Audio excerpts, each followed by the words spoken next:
Good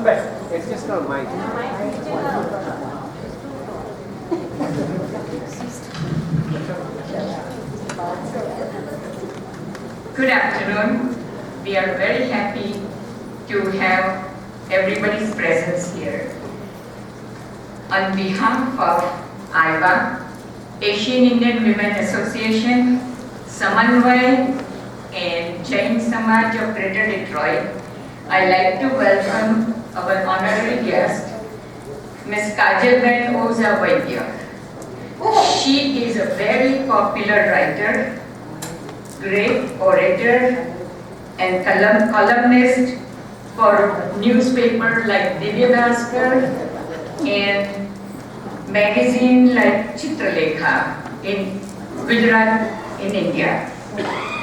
Her father, Mr. Digant Oza, was a renowned journalist for 5 decades, and he was very highly respected for his writings. Kajalben has genetically inherited this talent. In last decade, she has written about 56 books and have become very popular. Some of her books are translated in various languages due to popular demand nationally and internationally.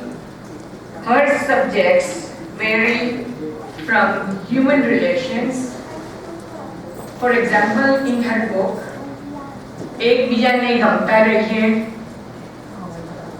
to mythological interpretations like the book Krishnayan, in which Lord Krishna came to this world to live as a human life, but the human relations he had on the earth with 3 important women in his life: a Priya, in our Gujarati word, a wife, and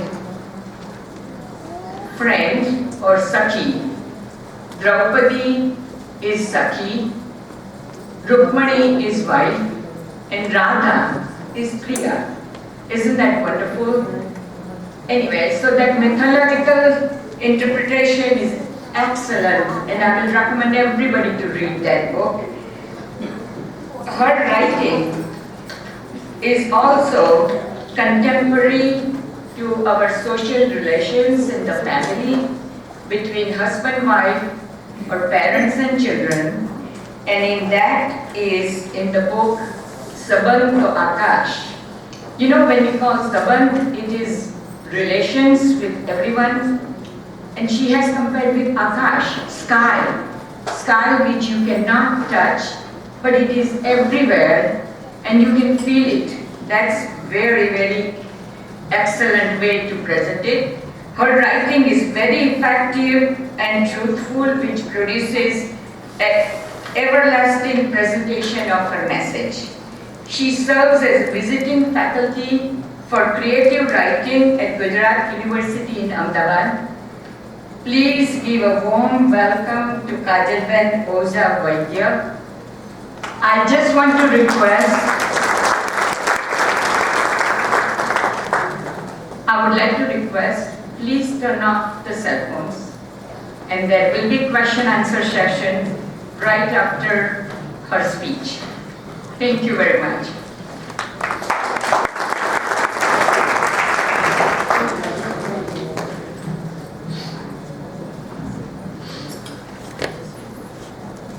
નમસ્કાર, પ્રણામ. મને એ નથી સમજાતું કે ગુજરાતી કાર્યક્રમમાં આપણે બધા ભેગા થયા છીએ તો મારી ઓળખાણ અંગ્રેજીમાં કેમ આપે.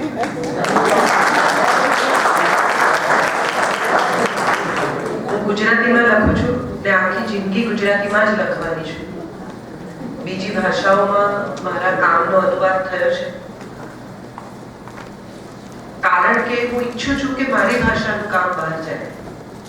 હું ઈચ્છું છું કે જેમ બીજી ભાષાઓના કામ ગુજરાતીમાં અનુવાદ થઈને આપણા સુધી આવે છે, એમ આપણા એવા લેખકો હોય કે જેમનું કામ અંગ્રેજીમાં અનુવાદિત થવું પડે, કરવું પડે, પહોંચે, ને હું એ પ્રયાસ નિષ્ઠાપૂર્વક કરી રહી છું. Amrita Pritam wrote in Punjabi for all her life, and I think she was translated in more than 18 languages. Mahatma Gandhi wrote in Gujarati for all his life, and he is translated in world languages. So let us celebrate Gujarati. Let us be proud of Gujarati. આપણે જ્યાં ઊભા છીએ ત્યાંથી આપણી ભાષામાં વાત કરવા માટે ભેગા થયા છીએ. I am sorry if I have offended anybody, but I choose to say what I feel like, and that's my identity. થોડી મારી તબિયત ગઈકાલ સાંજથી ડેટ્રોઇટે બગાડી છે, so excuse me if I sneeze and I cough in between. વાત છેલ્લા 10 દિવસથી અમેરિકામાં છું, 7મી વાર આવી, ટ્રાવેલિંગ એક્સટેન્સિવલી, અને જે અમેરિકા હું જોઈ રહી છું. આજે મને દિવ્યાનીબેને કહ્યું કે તમને જે ગમે તે વાત કરો. મને આવી છૂટ બહુ ઓછા લોકો આપે છે. વિષય જનરલી આપી દે એટલે એની આસપાસ જ વાત કરવી એવો મારો આગ્રહ હોય છે. પણ આજે જે વાત કરવી છે એ બહુ ફ્રી ફોલ તમારે ત્યાં કહે છે એવી વાત છે, અને મને લાગે છે કે મારે થોડી વાત અમેરિકા વિશે કરવી છે. આજે દિવ્યાનીબેન સાથે સવારથી we were talking and she's been talking about her grandchildren and the morals and the society and the whatever she thinks is to be preserved.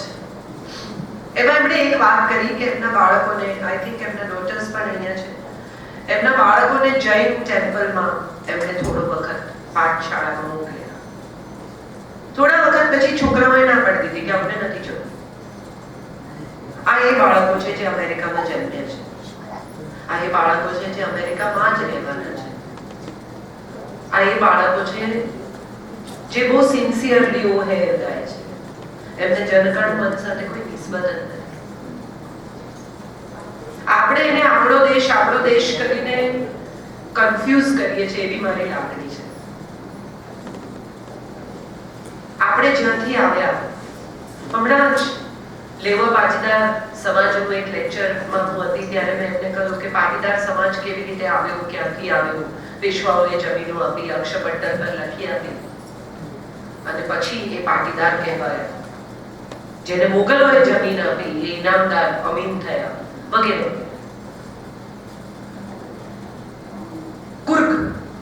Kurmi પટેલો જે લોકો જમીન સાથે જોડાયેલા લોકો.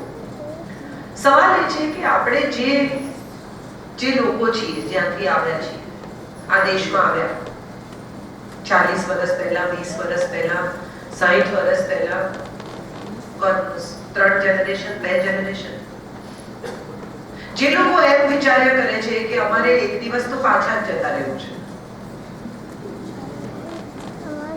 એ હજી પણ ડોલરને રૂપિયામાં કન્વર્ટ કરીને ગણે છે. મનમાં ખુશ થાય છે. અહીંયા જેટલું કમાય છે એમાંના મોટા ભાગના પૈસા દેશમાં ઇન્વેસ્ટ કરે છે, મકાનો દેશમાં બાંધે છે.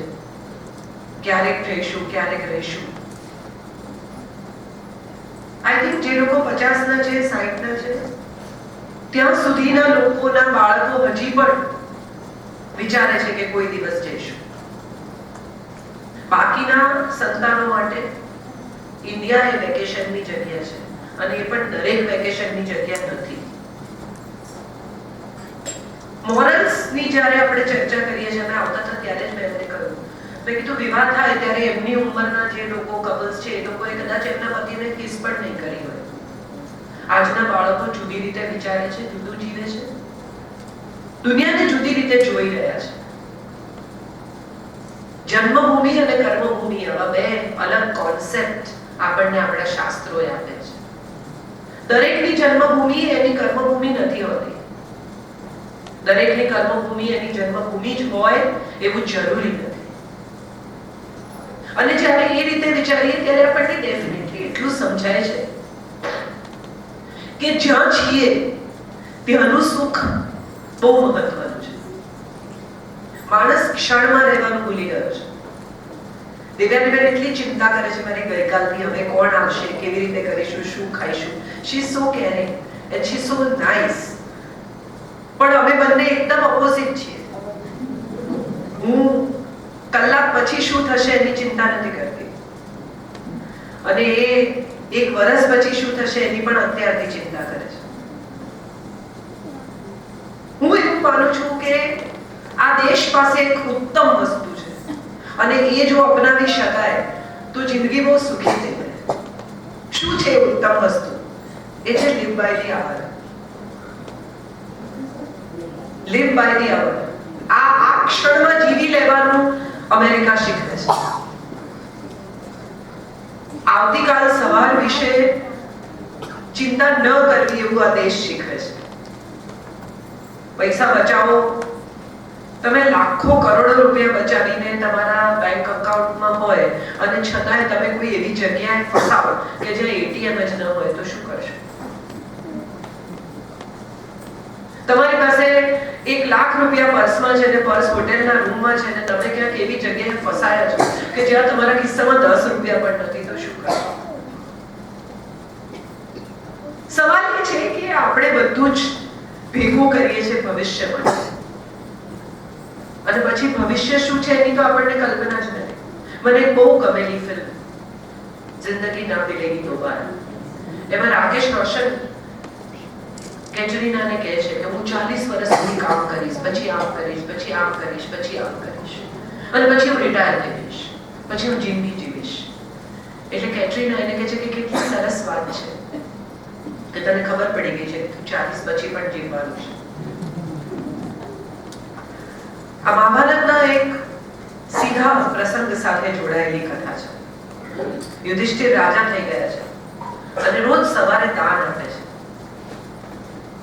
એમના મહેલની બહાર હ્યુજ ક્યુ હોય છે જેને બધાને સવારે દાન આપે.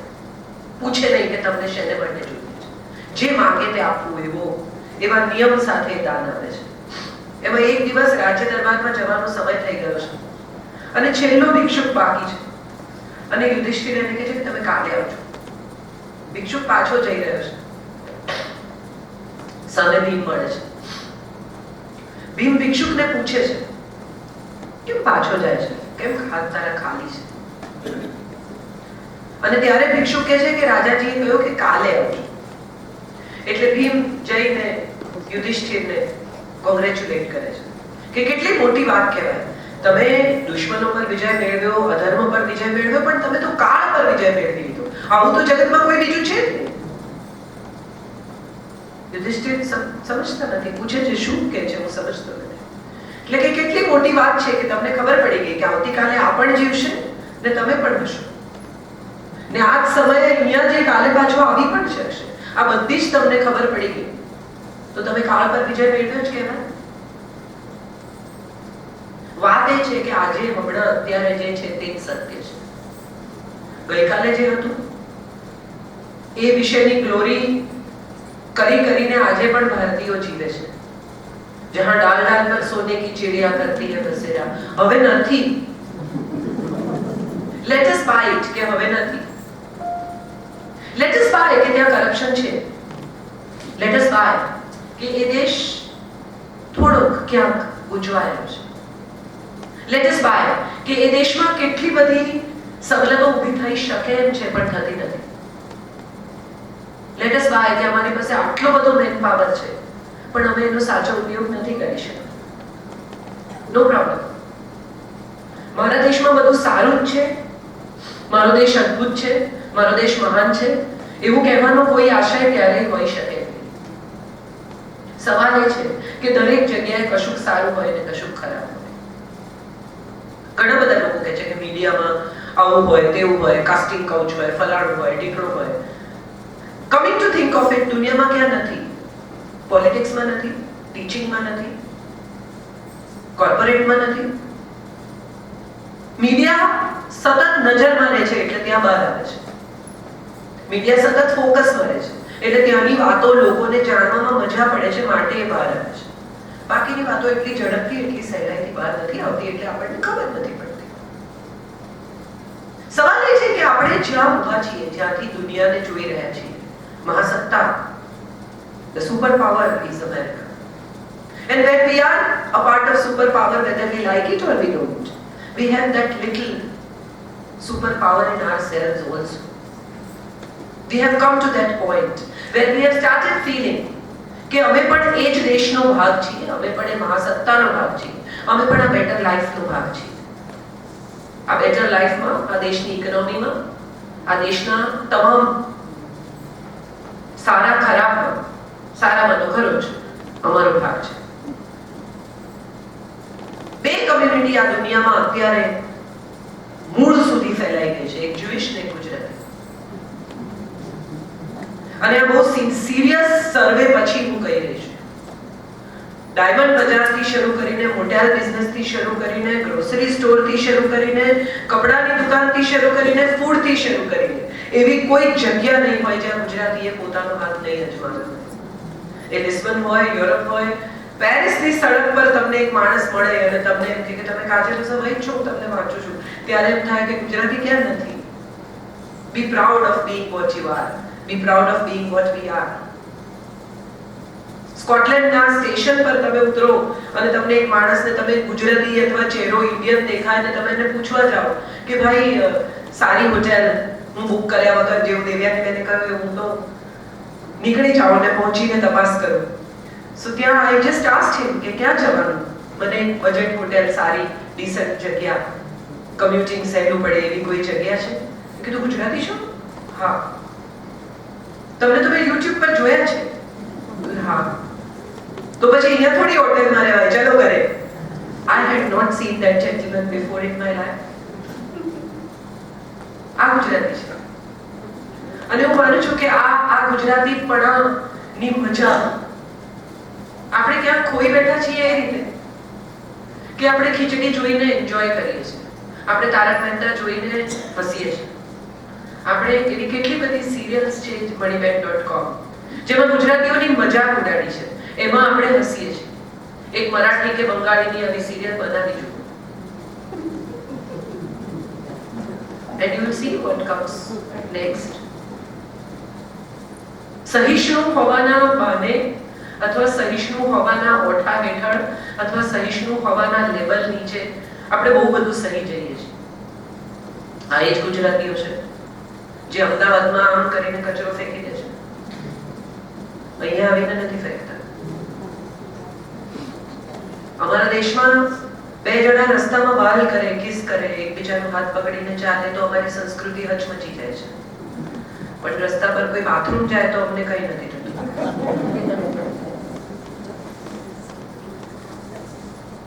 સવાલ એ છે કે આપણે જ્યાંથી આ દુનિયાને જોઈ રહ્યા છીએ એ આપણા સમયખંડનો ભાગ છે.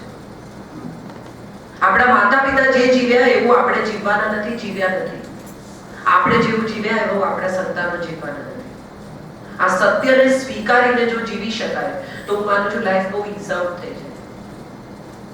આપણા સંતાનોને આપણે જે શીખવવાના પ્રયત્નમાં એમની પાછળ લાગી જઈએ છે એ એમને નથી શીખવું, અને શીખવીને એમને કોઈ ફાયદો નહીં થાય પણ એટલું જ સત્ય છે. તમે એને ગુજરાતી બોલતા શીખવશો તો કદાચ તમારી ભાષા સચવાઈ રહેશે. તમે એને ગુજરાતી ખાતા શીખવશો તો કદાચ તમારું ભોજન સચવાઈ રહેશે. પણ ભાષા અને ભોજન એ સંસ્કૃતિ નથી એવું આપણે ભૂલી ગયા છીએ. આપણી સંસ્કૃતિ સાવ જુદી છે. આપણી સંસ્કૃતિ મીનળ દેવીની સંસ્કૃતિ છે, આપણી સંસ્કૃતિમાં પાટણની પ્રભુતા છે, આપણી સંસ્કૃતિમાં સરદાર પટેલ છે, આપણી સંસ્કૃતિમાં બીજું ઘણું છે. આપણી સંસ્કૃતિ પાસે બે મોહન છે. એક જે યમુનાના કિનારે જન્મ્યો અને દરિયા કિનારે એને દેહ ત્યાગ કર્યો, ને બીજો જે દરિયા કિનારે જન્મ્યો પોરબંદરમાં અને એને યમુનાના કિનારે દેહ ત્યાગ કર્યો. આ બેના પ્રવાસ રિવર્સ રહ્યા છે.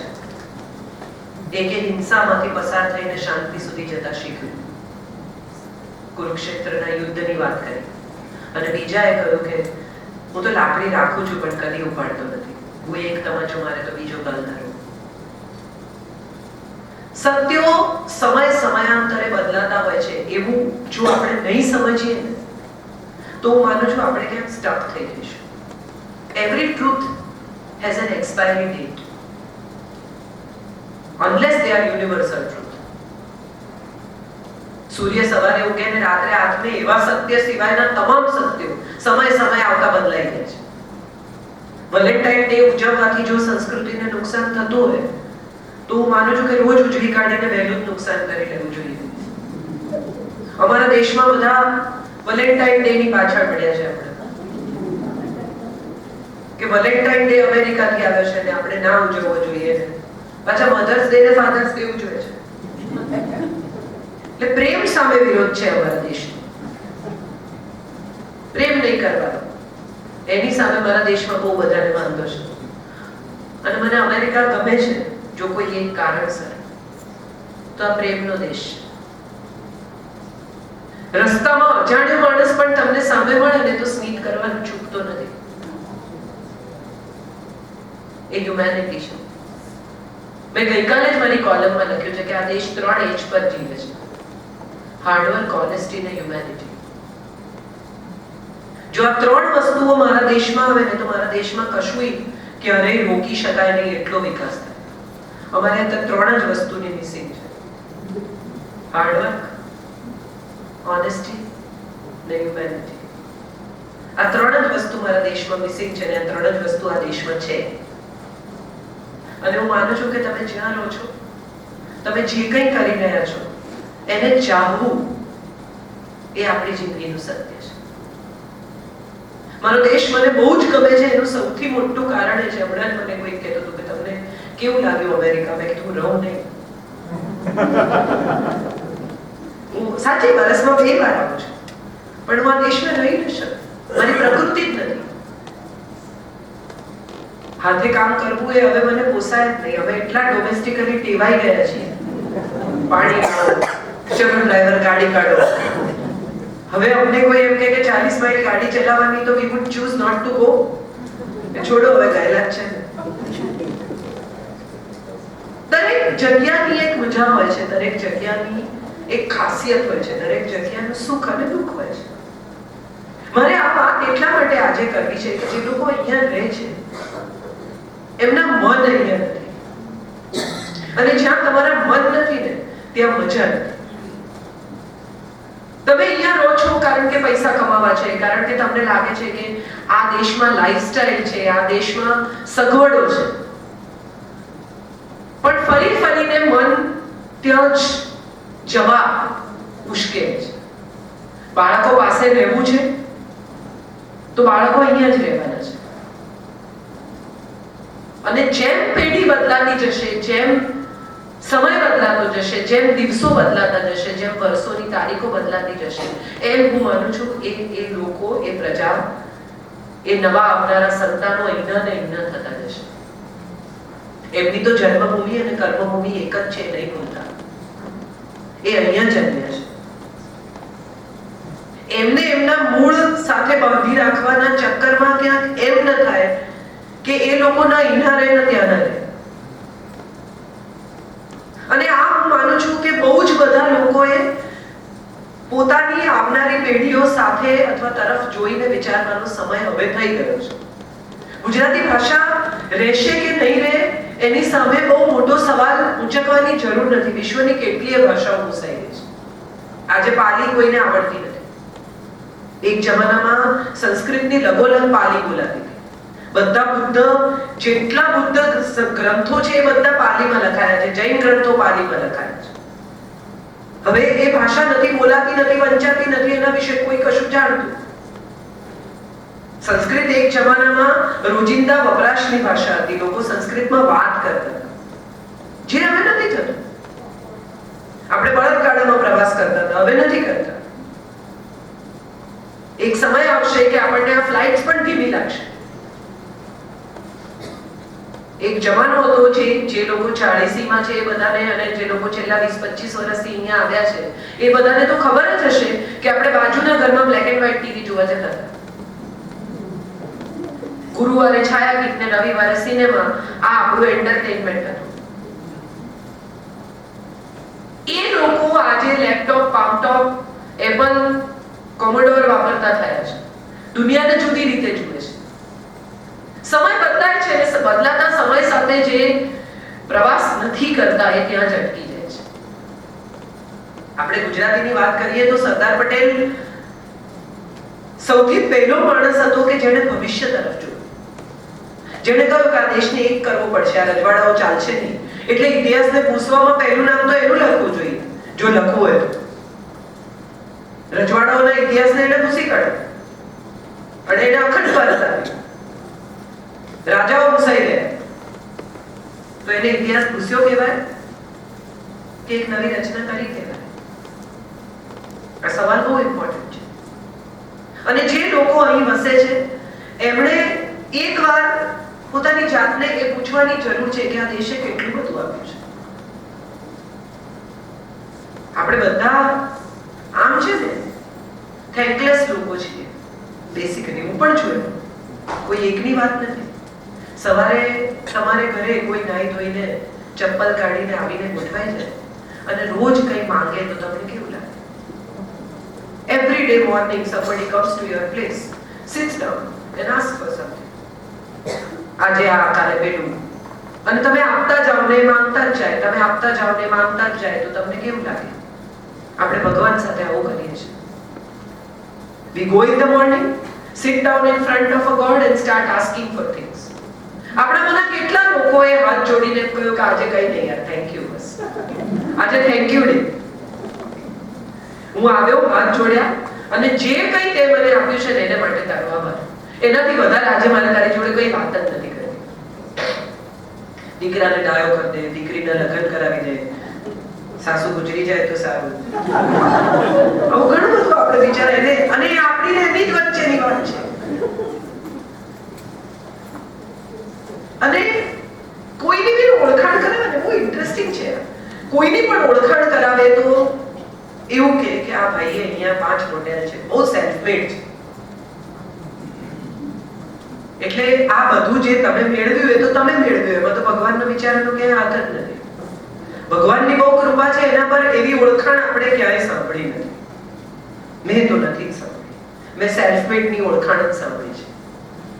અને જો કંઈ નિષ્ફળ થયું, કંઈ ઘસાઈ ગયું, કંઈ તૂટી ગયું, કંઈ ફૂટી ગયું, કંઈ ન થયું તો એ આપણું નસીબ છે, એ હરિની ઈચ્છા છે.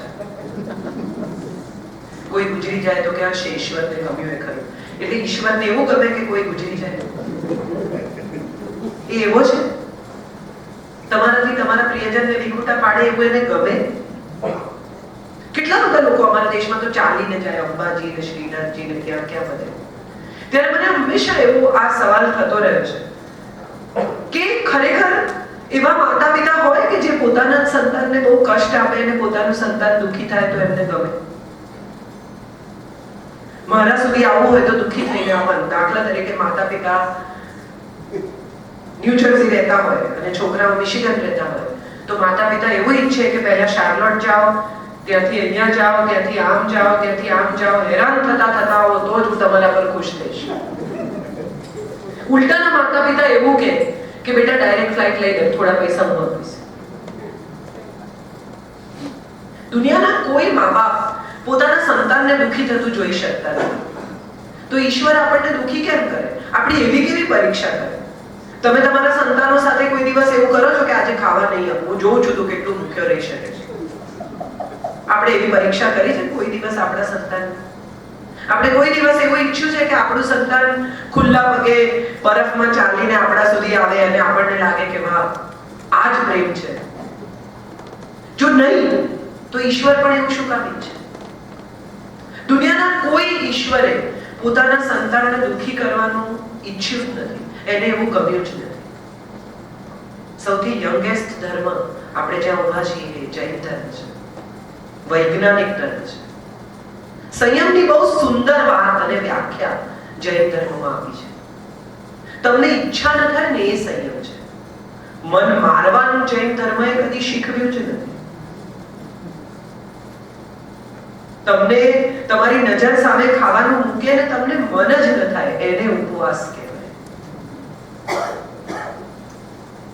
આત્મા સાથેનો સંબંધ એ ઉપવાસ છે. ઇટ્સ અ કનેક્શન ટુ સોલ. તમારી આખી ડાયજેસ્ટિવ સિસ્ટમ એક દિવસ આરામ કરે અને આખી સિસ્ટમ નું બ્લડ તમારા મગજ સુધી, તમારા મન સુધી, તમારી બુદ્ધિ સુધી જાય માટે ઉપવાસ કરવાનો છે. ઉપવાસ એ કોઈ કશું પુરવાર કરવાની કોઈ રમત જ નથી.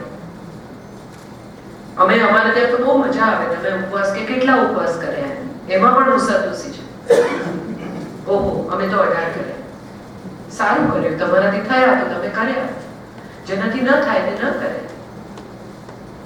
બહુ જ સુંદર વ્યાખ્યા જૈન ધર્મમાં પૂતગલની કરવામાં આવી છે. પાપના પ્રનાશની કથા છે. છાણા બળી જાય ને એની રાખ પણ હવામાં બળી જાય એને પ્રનાશ કહેવાય. રાખ પણ ન રહેવી જોઈએ, કોઈ અસ્તિત્વ જ ન રહે. પ્રાયશ્ચિત અને પશ્ચાતાપ આવા બે જુદા શબ્દો આપ્યા છે જૈનત્વએ. તમે પ્રાયશ્ચિત કરો ને પછી પાછા તરત એ કરવા તૈયાર થઈ જાઓ એનો કોઈ મતલબ જ નથી. હું આજે પ્રાયશ્ચિત કરું છું કે જૂઠું નહીં બોલું ને કાલે ફરી ત્યાં હતા ત્યાં ત્યાં. મિચ્છામિ દુક્કડમ, મારા દુષ્કર્મો મિથ્યા થાય, મારા દુષ્કર્મો માફ કરો એમ નથી કહેતા, મિથ્યા થાય એમ કહે છે. બહુ ઇન્ટરેસ્ટિંગ છે આપણા શાસ્ત્રો પાસેની કેટલીક વિગતો, પણ એ આપણે આપણા સંતાનોને શીખવવાનો પ્રયાસ પણ નથી કરતા. આપણે એમને રિચ્યુઅલ્સ શીખવીએ છીએ. પૂજા કરતા, દીવો કરવો જોઈએ, કેમ કરવો જોઈએ એવું આજની લોજિકલ પ્રજા પૂછે ને બહુ સ્વાભાવિક છે, કારણ કે આ પ્રજા ડિજિટલ પ્રજા છે.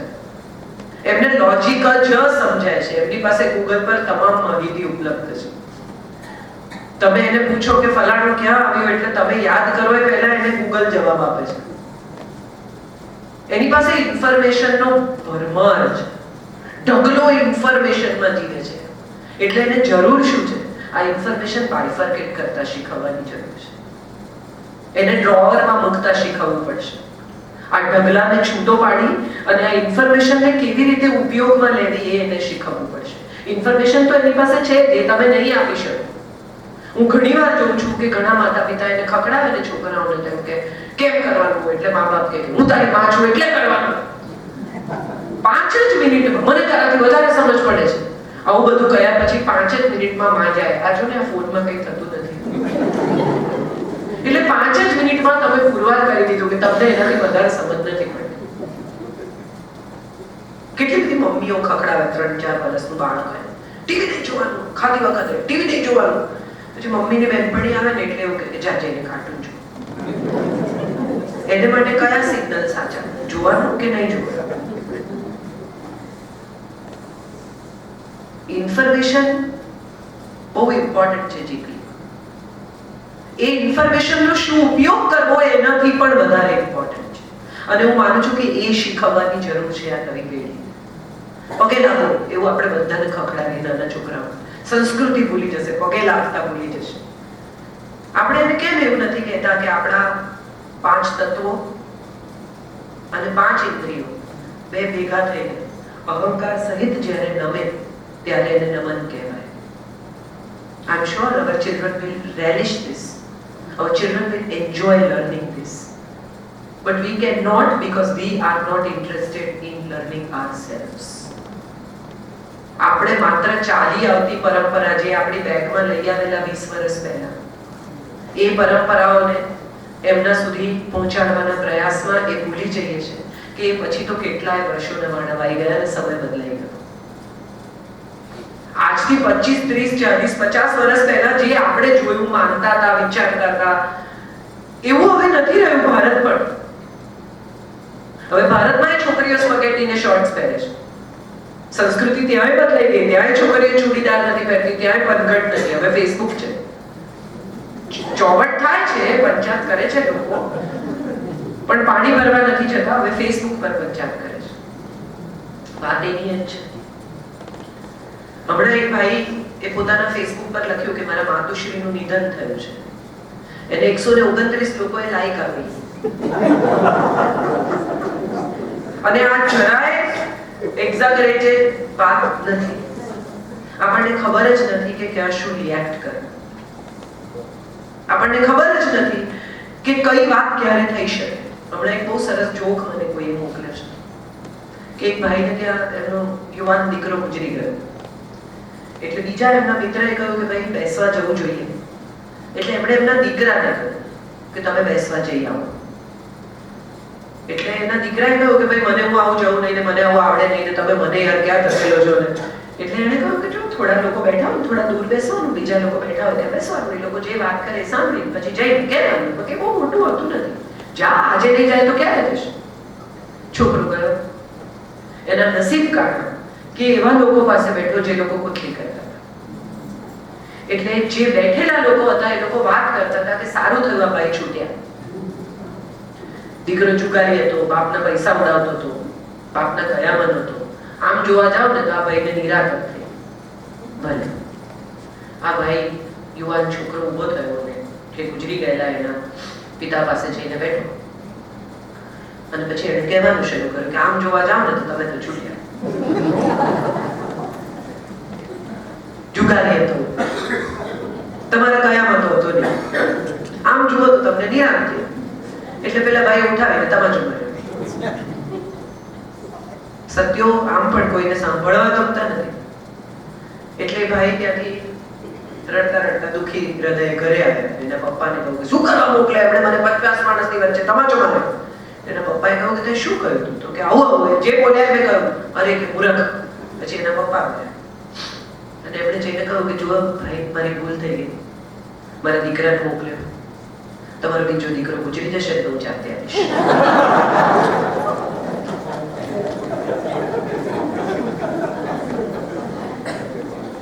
That's what it is. ક્યાં શું કહેવું, ક્યાં શું ન કહેવું, ક્યાં ચૂપ રહેવું, એ શીખવાની સોશિયલ મીડિયા ઓપન થયા પછી બહુ જ જરૂર છે. આપણે બધા જ બધું જ અપડેટ કરતા શીખી ગયા છીએ. આપણને બધાને એમ છે કે બધા આપણા વિશે બધું જાણી લે તો સારું. માણસને બધા ઓળખે ને એ એને બહુ ગમે, પણ કોઈ એને ઓળખી જાય ને એ એને ના ગમે. આ મજા છે. એને ઓળખે એને બધા ગમે. તમે નીકળો આમ ડેટ્રોઇટમાં અને 50 માણસ આમ વાત કરે તો તમને એમ થાય કે જોયું સાહેબ આપણો વર્લ્ડ આમ મરક મરક ચહેરો થઈ જાય. પણ જો કોઈ પણ માણસ એમ કે કોણ પ્રકાશભાઈ જોજો ધંધો કરતા એની જોડે, એ તમને પોસાય નહીં. આ દુનિયા છે. અને મજાની વાત એ છે કે આપણે બધા જ વર્લ્ડલી જિંદગી જીવી રહ્યા છીએ. ઘણા લોકો કહે છે કે મારે તો બધું અપેક્ષા વગર જીવવું છે. એટલે બધું કહેવું એ બહુ મજાની વાત છે. આપણે જે વાંચ્યું છે સંયમ રાખીશું, આમ કરીશું, સમતા સમતા સમતા શબ્દ કેટલો ઇન્ટરેસ્ટિંગ છે. જૈન ધર્મએ આપેલો આ શબ્દ એના પર ગ્રંથો લખી શકાય. અહિંસા એ બહુ ઉત્તમ વાત જૈન ધર્મએ આપી.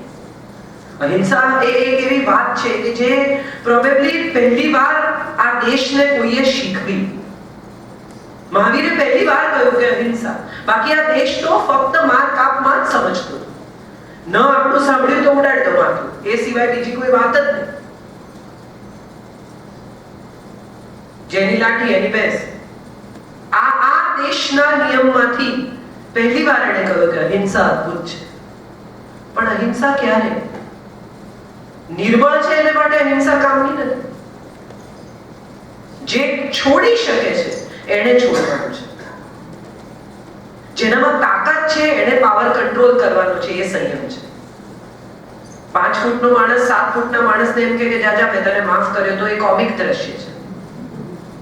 પણ 7 ફૂટનો માણસ એક જોરથી હાથ મારે ને એને 2.5 ફૂટ અંદર ઉતારી દે એવી ખબર હોય તેમ છતાં જ્યારે એમ કે જાઓ તને માફ કરું છું, તો એ ગૌરવનું દ્રશ્ય છે. ગાંધીએ જ્યારે અહિંસાની વાત કરી ત્યારે એમને કઈ ખબર નહોતી, એવું નહોતું કે એના એક ઈશારા પર કેટલા લોકો જીવ આપી દેશે. એણે એમ કહ્યું હોત કે બંદૂક ઉઠાવો, સત્યાગ્રહ ન કરો, તો એવું લાગે છે કે લોકોએ બંદૂક ના ઉઠાવી. 100% ઉઠાવી. શું શીખવવું છે એ પણ બહુ અગત્યનું છે. I am coming to the point. આપણે શું શીખવી રહ્યા છે આપણા પછીની પેઢી? એણે એમ પણ કહ્યું કે ઉઠાવ બંદૂકને ઉડાડતો બધા અંગ્રેજોને. તમારા વિસ્તારમાં દરેક જણ 10 અંગ્રેજને ઉડાડે તો કેટલા રહ્યા? 250 લોકોએ કેટલા લોકો પર રાજ કર્યો? 250 માણસને, 300 માણસને, 500 માણસને મારી નાખવા આગ્રહ હતો. પણ એણે ન કર્યું, કારણ કે એણે એના પછીની પેઢીને એ નહોતું શીખવ્યું. એ વારસો નહોતો આપ્યો લોહીનો, મોતનો. આપણે પણ આપણા પછીની પેઢીને શું આપી રહ્યા છીએ એ સવાલ બહુ અગત્યનો છે. આ વસ્તુઓનો દેશ છે. આજે હું કોઈને કહેતી હતી કે બહુ થિંગ્સ સાથે જોડી દે છે આ દેશ તમને. હું એવા કેટલાય લોકોને ઓળખું છું કે જેમની ગાડીઓમાં ટેગ કાઢ્યા વગરની વસ્તુઓ એમની એમ પડી છે. They bought it just because they wanted to buy them. It's just because they feel good by buying it. It's just that they want to pamper themselves by buying it. They just want to feel that power. મેં કહ્યું ને આમાં સત્તા છે. હું પૈસા ખર્ચી શકું છું એનો પાવર. હું મારી જાત માટે કંઈ પણ ખરીદી શકું છું એનો પાવર. બાઇંગ જેટલો મોટો કોઈ પાવર નથી. અને એનો સાદો દાખલો તમને આપું, તમને બહુ મજા આવશે આ જાણીને. બધાએ નોટિસ કર્યું હશે પણ કોઈના ધ્યાનમાં નહીં હોય એવી આ વાત છે. કોઈ નેતા વિશે આપણે વાત કરીએ ને, આપણે મોદી કેવો એવું કદી બોલતા નથી. આપણે નરેન્દ્ર મોદી કેવા, અડવાણી કેવા, અટલ બિહારી વાજપેયી વિશે વાત કરીએ તો કેવા, અને આપણે અમિતાભ બચ્ચન વિશે વાત કરીએ તો કહીએ કેવો. અમિતાભ આવ્યો તો કેમ? કારણ કે આપણે પૈસા ખર્ચીને એને ખરીદી શકીએ છીએ. We can buy those tickets and make it dance. And that power subconsciously works on us. That power to buy, that power to spend works on us. અને કદાચ એટલે જ આ બાઇંગ પાવર આ દેશ છે જે આપ્યો છે, એનાથી એક વિચિત્ર પ્રકારની માનસિકતા આ દેશમાં ઊભી થઈ છે. અને એ માનસિકતા છે એકબીજાથી દૂર રહેવાની માનસિકતા. આ માનસિકતા છે ઇન્સિક્યોરિટીની માનસિકતા. એની પાસે મારાથી વધારે પાવર છે એવી માનસિકતા. ઇન્સ્ટેડ આ લાગણીની લડાઈ, ઇન્સ્ટેડ આ પ્રેમની લડાઈ, ઇન્સ્ટેડ આ વાલની લડાઈને બદલે આ પાવરની લડાઈ થઈ ગઈ છે. કેટલા બધા એસોસિએશન્સમાં હું જાઉં છું ત્યારે મને સમજાય છે કે લોકો એકબીજાની સાથે કનેક્ટેડ નથી, વિશ્વલી કનેક્ટેડ છે. હવે એના પછી મારો વારો. એ લાગણીથી કનેક્ટેડ લોકો છે. સમાજની એકતા બહુ અગત્યની છે. અને એ એકતા વિશે જ્યારે વાત કરીએ ત્યારે આપણે બધા જ જાણીએ છીએ કે ગુજરાતી કમ્યુનિટીની અહીંયા પરિસ્થિતિ શું છે. કોઈ એ વિશે આપણે ઢગ પીછોડો કરવાને બદલે કદાચ મારી આ વાત પછી આપણને એમ લાગે કે ના યાર ભેગા થાઓ. ભાષા અને સંસ્કૃત, ભોજન સંસ્કૃતિ નથી જીવાડતા, એકતા સંસ્કૃતિને જીવતી રાખે છે. દુનિયાની કોઈ પણ સંસ્કૃતિ જો જીવી હોય, બચી હોય, સચવાઈ હોય, ટકી ગઈ હોય તો એની પાછળ એ કમ્યુનિટીની એકતા છે, એ કમ્યુનિટીનું જોડાણ છે. ફ્રેન્ચ ક્રાંતિ ત્યારે થઈ જ્યારે ફ્રાન્સમાં લોકો એક થયા, ગિલોટીનમાં ફટાફટ લોકોને મારી નાખ્યા. એ ઉમરાઓને મારવાની આખી વાત જ જ્યાંથી શરૂ થઈ, ત્યાંથી એટલા માટે શરૂ થઈ કે ફ્રેન્ચ ક્રાંતિમાં લોકો થાકી ગયા આ પાવરથી. પાવર તમને થકવે છે. અને અમેરિકામાં રહેલા બહુ જ બધા લોકોને હું થાકી ગયેલા જોઉં છું. એ લોકો ઇમોશનલી ટાયર્ડ છે. Because there is no recharging happening here. There is no rejuvenile process that brings to you anything in life. અહીંથી દેશમાં જાઓ તો લોકોના ઘર ગણીને થાકી જાઓ. પાછા આવો ત્યારે તમને લાગે કે અરે યાર અમે તો વેકેશન માટે ગયેલા પણ થાકી ગયા. અહીંયા રહેલા લોકો ઘડિયાળના ટકોરે જીવે છે. કેટલા લોકો એવું નક્કી કરે છે કે હવે હું મારી જાત માટે જીવીશ. હવે હું કંઈ જ નહીં કરું એવું કે જે મને નથી ગમતું, મારે નથી કરવું. કેટલા પૈસા જોઈએ એક માણસને? એ સવાલ બહુ અગત્યનો છે.